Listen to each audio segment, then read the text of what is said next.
কর্মকার।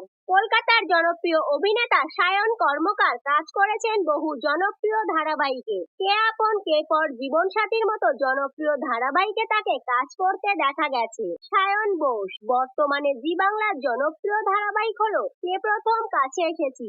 এই ধারাবাহিকে অভিনয় করছেন মোহনা মাইতি। অন্যদিকে ধারাবাহিকের নায়ক ঋগ্বেদ চরিত্রে অভিনয় করছেন অভিনেতা সায়ন বোস। সায়ন মুখার্জি শেষবার তাকে রূপসাগরে মনের মানুষ ধারাবাহিকে অভিনয় করতে দেখা যায়। এছাড়াও মোমবালক, ইরাবতীর চুপকথা সহ বেশ কিছু জনপ্রিয় ধারাবাহিকে তিনি কাজ করেছেন। সায়ন ঘোষ বিশেষত কমেডিয়ান অভিনেতা হিসেবেই তিনি বেশি পরিচিত। স্টার জলসার কমেডি গেম শো ভ্যাবাচ্যাকাতে সঞ্চালকের কাজ করে দর্শকদের নজর কেড়েছিলেন অভিনেতা সায়ন ঘোষ। সায়ন ব্যানার্জি খলনায়ক হিসেবে পরিচিত বাংলা টেলিভিশনের এই জনপ্রিয় অভিনেতাকে শেষবার তুমি আশেপাশে থাকলে ধারাবাহিকে অভিনয় করতে দেখা গেছে।